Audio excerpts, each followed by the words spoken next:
పెళ్ళైన వెంటనే నా భర్త ఉద్యోగరీత్యా కువైట్ వెళ్ళారు. మీ అందరికీ తెలిసి 3 సంవత్సరాల తర్వాత నేను మళ్ళీ నా భర్త దగ్గరికి వెళ్ళడానికి మీరందరూ ఎంతగా చేసిన ప్రార్థన దేవుడు ఆలకించి ఒంటరిగానే వెళ్ళాను. నేను దేవుడు నన్ను అక్కడ జ్ఞాపకం చేసుకున్నాడు.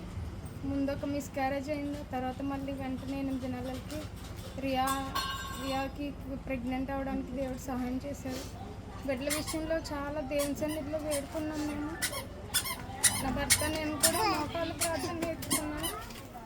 దేవుని సన్నిధిలో అడిగినప్పుడు దేవుడు మమ్మల్ని జ్ఞాపకం చేసుకుని రియాని మా జీవితంలో అనుగ్రహించాడు. కొంతమంది అత్తగారులు అయితే ఆడపిల్లలు పుడితే అంతగా ఇష్టపడరు, కానీ మా అత్తయ్య మావేలు మాకంటే ఎక్కువగా ఆడపిల్ల పుట్టాలని కోరుకున్నారు. మీరందరూ కూడా రియా కోసం ప్రార్థన చేశారు. మళ్ళీ వెంటనే అనుకోకుండా నేను మళ్ళీ సెకండ్ టైం ప్రెగ్నెన్సీ కన్ఫర్మ్ అయింది.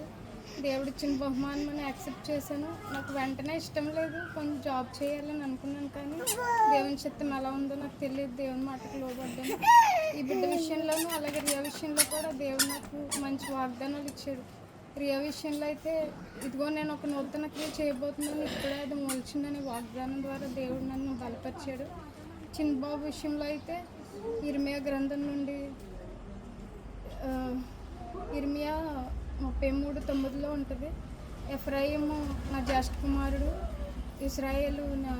ఇశ్రాయేలుకు నేను తండ్రిని కానా, ఎఫ్రాయిం నా జ్యేష్ఠ కుమారుడు అని అబ్బాయిని ముందే దేవుడు నాకు వాక్యం ద్వారా మాట్లాడాడు.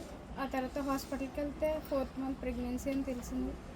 ఆ తర్వాత అక్కడ నుండి ఇక్కడికి రావడానికి చాలా ప్రేయర్ చేసాము. ఫస్ట్ ప్రెగ్నెన్సీ అంతా అక్కడే అత్తయ్యలు చూసుకున్నారు. సెకండ్ ప్రెగ్నెన్సీ కన్నా నా తల్లి దగ్గర, నా తోబుట్టుల దగ్గర ఉండాలని ఆశపడినప్పుడు దేవుడు ఆశను కూడా తీర్చి, మరి నా తండ్రి లేనప్పటికీ మా అక్క వాళ్ళు కూడా నా పట్ల ఎంతగానో ప్రేమ చూపి సొంత బిడ్డలాగా వాళ్ళే నన్ను ఆదరించారు. ఈరోజు మీ అందరి ముందు 2 బిడ్డలతోనే సాక్ష్యం చెప్పగలుగుతున్నానంటే ఇదంతా దేవుని కృప.